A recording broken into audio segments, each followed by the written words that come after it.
Hello there.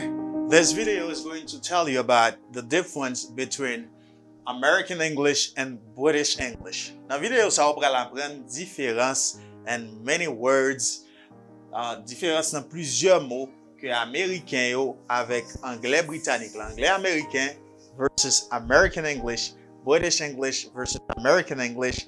C'est ça que on va apprendre aujourd'hui dans plusieurs mots. Qui ça anglais yo dit, qui ça américain yo dit. Both speak English, they use different words. Map vini pour me présenter vidéo ça, pas rater, déjà partager les likes si que vous aimez vidéo ça. I'm coming back. Yes, I am back. British versus American. British English, when I say British English. When I say American American English. American English versus British English. Mots américains yo utilisé que anglais yo utilisé mots qui différents. This is what you're gonna learn.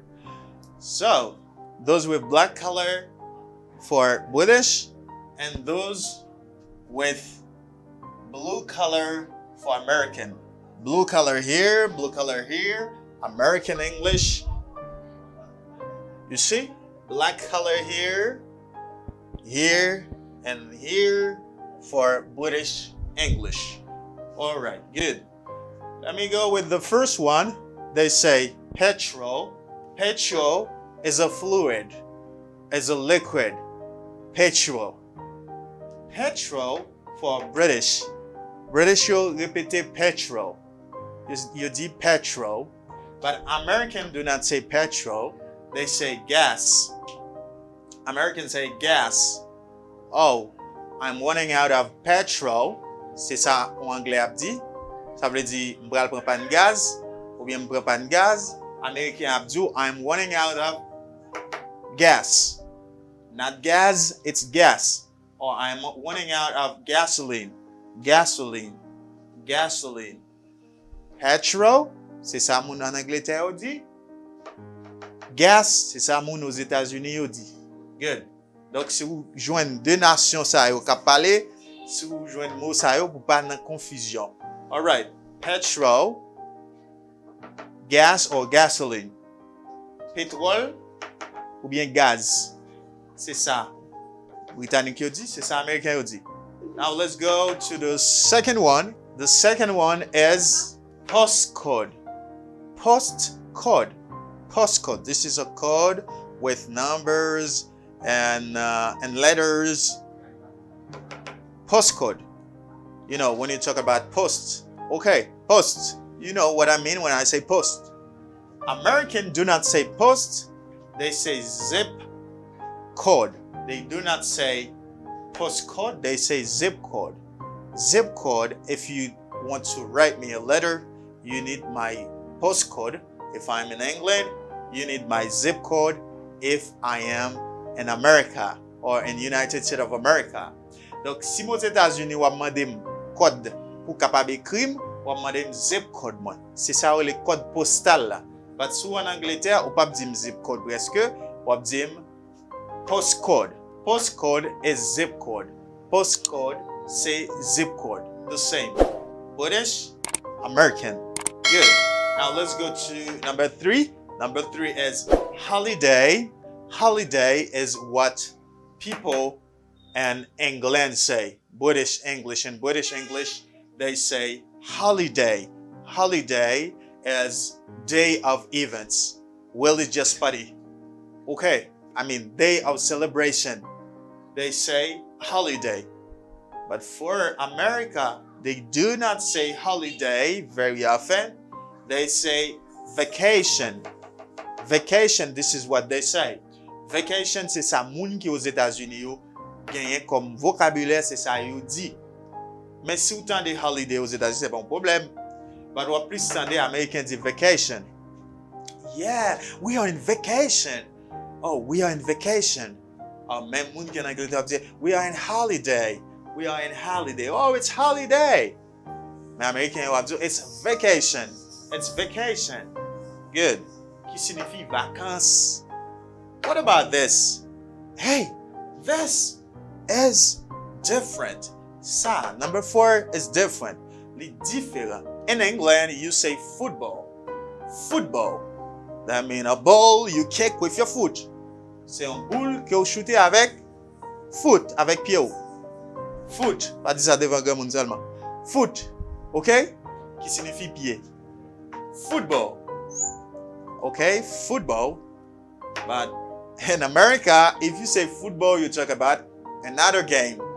Football is a game that they play in England. Football, c'est un jouet qui est joué en Angleterre with foot. Mais aux États-Unis, football sont l'autre jouet qui joué à la main tout, etc. Game qui connaît les ça pour ligue sauvage parce que gens jouet sont des gens sauvages. Pas ligue sauvage non. So, yo relé ça football aux États-Unis. Son jouet que ouais moun yo kon jouer yo voye boule là et puis yo mettez protège et casse pour ka protéger yo tellement li sauvage gan pile force là dedans. Yo relé ça football. Mais ça en Angleterre football là c'est ça jouer avec pied. Aux États-Unis ça jouer avec pied yo relé soccer. C'est la différence là. Here the difference. In the United States of America they say soccer, this is what you kick with your foot. What Ronaldinho, what Ronaldo, what Messi play in the United States of America, they call it soccer. Mais ça, football aux États-Unis sont l'autre game. Okay, now number 5 is pavement.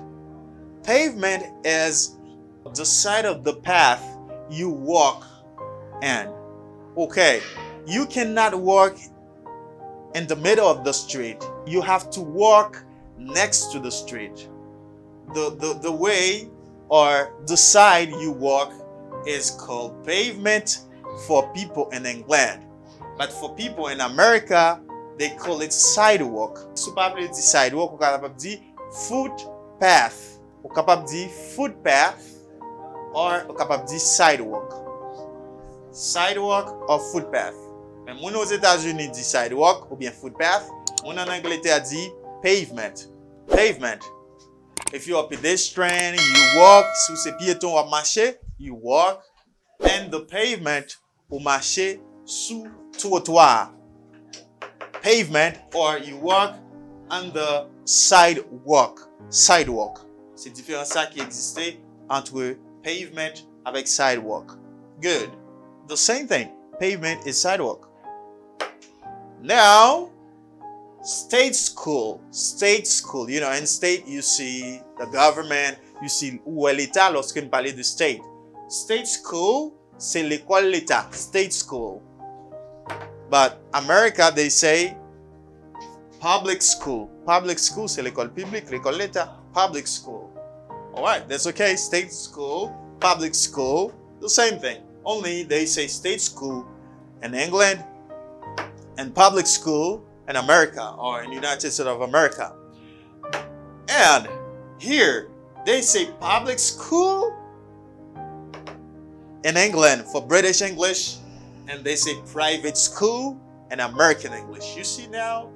Okay, si me dit public school aux États-Unis, moi ouais l'école publique. Mais quand moi dis public school en Angleterre, moi ouais c'est l'école privée. Aux États-Unis, yo pas dit public school, yo dit private school. Et là, on ka tomber dans pile confusion parce que vous déjà connaissez aux États-Unis public school c'est l'école publique et par contre même public school yo répété en Angleterre, li pas veut dire l'école publique, l'école l'État. Li veut dire l'école privée. Li veut dire private school. You see? Public school means private school in the United States of America. Number 8 is car park. Car park, where you can park your car, place you can put your car. Okay, in a garage, okay, where you can put your car. But they call it car park. Car park. If I don't want to say car park, you can say parking lot. Parking lot is for USA and car park is for British. English is for England. Now, what I have on me now is they say trousers, and in America they say pants. Pants. Mais pants, li vle di pantalon. Always write it with S because it has two legs. You say pants, it always in plural. Now you say trousers. Trousers, c'est ça que vous dit en Angleterre lorsqu'on parle de pantalon. Vous dit trousers. Trousers. So vous mon acheter en Angleterre pour il t'a dit ou pas acheter trousers, a bien penser c'est pants la parole parce qu'aux États-Unis, you dit pants. Pants signifie pantalon. Good. Is it good? Est-ce que c'est bon? OK? Jusqu'à maintenant? All right. Here is post box. Post box is a box in which they can put letter. All right? They can put letter. This is a post box. In America, they say mail box. You see, mail box. Mail box is where if you need to receive a mail or if you need to receive a letter, you can go to the mailbox to find the letter, to find the mail. And you can add here man. Man. When you're talking about the person, you say man. Okay, you say postman. Si ma parle de moun qui porte lettre là. Là ma parle de boîte aux lettres. Ça veut dire et côté il y a le déposer lettre là pour moi devant la caille moi ou mettre le moi même ka joindre mien. Yo les ça post box, c'est pour moun qui en Angleterre mais moun qui aux États-Unis dit mail box. Mais moun qui porte lettre là en Angleterre ou le postman. Postman. Mais aux États-Unis, yo pas le postman, yo le mailman. On entend que on dit mailman, c'est mailman. Mailman is the person, his job is to deliver mail or deliver letters. Mailman. Mailman, c'est moun qui fait action. Mais côté là, il mette lettre là, mais il mette dans mailbox. Moun qui en Angleterre pas du mailbox, il a dit and post box. Good, it's clear. What about this? This is lift. When I say lift, you might think another thing. You might think many words, many things, many meanings. Ou ka penser à plusieurs bagages l'aime dit lift. But if you're living in America, when I say lift, you can think many things. But if you're in England, you speak British English. I am talking about something to lift you, get you to another floor.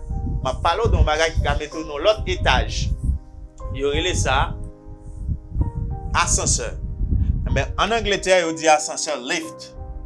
Oh, will you take a lift? Yes. No, I'm gonna take the stairs. Ma prend escalier plutôt. Non, ma prend ascenseur plutôt. Lift, stairs. OK, mais moun qui aux États-Unis yo pas dit lift. Yo même. Yo dit elevator. You dit elevator. Oh, I'm gonna take the elevator. Ma prend ascenseur plutôt, you dit elevator. Elevator, lift. Lift is for people in England. Mais sous dit lift, on parle avec les Américains, on dit lift, les gens doivent comprendre on parle de l'autre bagaille. Parce que lift veut dire plusieurs autres bagailles toujours. Il veut dire élevé, il veut dire un pile autre bagaille. But si vous voulez dire en américain, ascenseur, dit elevator. Mais si vous voulez dire en monde qui en Angleterre, ascenseur, dit lift. Alright, good. What about something to eat? Et on va manger. It's sweet. Sweet. All right. Moun qui aux États-Unis dit sweet, on bagaille qui douce. OK, on va parler d'un bagaille qui dit oh, it's sweet. It's sweet, li douce. And when you say sweet, simply sweet, on dit sweet en Angleterre, vous parlez de bonbon, vous parlez de surette. But in America, they do not say sweet. You dit candy. You dit candy. Lorsqu'on parle de bonbon surette, you dit candy. Ah, I need candy. Mais moun qui en Angleterre, yo dit I need sweet. Moi besoin sweet, moi besoin candy. Ah bien c'est différence ça qui gagne. Moun en Angleterre dit sweet, moun aux États-Unis dit candy. What about this? Number 13, they say mobile phone. Mobile phone, c'est téléphone mobile. Mobile phone, ça vraiment simple. Ouais. But Americans do not say mobile phone. They say cell phone. C'est pas dim do pas catado américain qui parler il dit ça non. Mais vrai vocabulaire américain qu'on est lui-même pour ça, pour mobile phone, is cell phone. Cell phone, mobile phone. Américain dit cell phone, anglais il dit mobile phone. Alright? Good. In British English, they say chemist, chemist. In British English, they say chemist. In American English, they say drug store. I am going to the chemist or chemist. If you do, I don't know if they can add store after. I'm going to the chemist. Or in America, they say, I'm going to the drug store. Drug store, this is where you can buy pills, you can buy medicine. Drug store, c'est côté où on acheter médicaments. C'est ça que nous relève pharmacie. I'm going to the drug store. So aux États-Unis, on dit I'm going to the drug store. Mais moun qui en Angleterre, on dit I'm going to the chemist. Okay, chemist. The less interesting. You didn't know that. What comme ça? But I show it to you today. Taxi. This is what they say in England. Probably this is what you hear in USA also, because they use this word a lot. But it's not the American word. The American word is cab. You can see taxi cab sometimes. Cab, c'est ça moun qui aux États-Unis dit cab pour taxi. Mais moun en Angleterre, yo dit taxi. Moun qui en Angleterre, c'est taxi yo connaît, mais moun aux États-Unis, c'est cab. Mais wap wè Américain yo plus utiliser taxi que cab. The same, for example, business. Business, c'est mot anglais lié. Mais en France, the word business li signifie affaire. Mais français yo plus utiliser business que yo dit affaire. Est-ce que là? De même aux États-Unis, yo plus utiliser taxi. Mais mot américain c'est cab. Okay, taxi is for British English and cab is for American English. Let me say back. Nous parlons tout British show. Petrol. Let me parler de gaz. Postcode. Let me parler de code postal. Holiday, congé, vacances. Football. Football, ça nous joue à pied. Pavement, trottoir. State school. State school, l'école l'État. Public school, l'école privée. Car park, c'est parking. Trousers, pantalon. Qui ça américain yo même yo dit pour ça yo? Gas ou bien gasoline pour gaz. Zip code pour code postal. Vacation pour vacances ou bien congé. Soccer pour ça yo le football là. Sidewalk pour trottoir. Public school pour l'école l'État. Private school pour l'école privée. Parking lot pour parking, surtout ça qui là j'ai qu'à prendre pile machine. Pants c'est pour pantalon. On continue là, bon de choquer ça ou dit dans ranger ça. Yo dit post box ou bien postman. Ça veut dire courrier. Post box, ça c'est boîte aux lettres. Lift, ascenseur. Suite, bonbon, sirette. Mobile phone, qui c'est téléphone mobile. Chemist, pharmacie. Taxi, qui c'est américain ou même dit. Mailman, c'est facteur. Vous comprenez, moun qui porte lettre. Mailbox, c'est boîte aux lettres. Elevator, ascenseur. Candy, surette bonbon. Cell phone, téléphone. Drugstore, pharmacy. Cab, taxi. Thank you so much for watching, for making your time to watch this video. If you like it, do not forget to click on the like button and then comment below to say how much you like the video and what you need else. Qui sont besoin. Because it's not only this I have for you. C'est pas seulement ça que m'y pour vous, parce que y a pile différence toujours dans pile l'autre contexte entre américain yo avec britannique yo. Anglais américain, anglais britannique. So thank you so much. Remember, my name is Daniot Aneus. Pas oublier dans la description pour ça quitter pour vous. Et puis partagez. N'a venir pour l'autre vidéo. Restez là, oui. N'a va toujours dans l'autre vidéo tout à l'heure. Bye.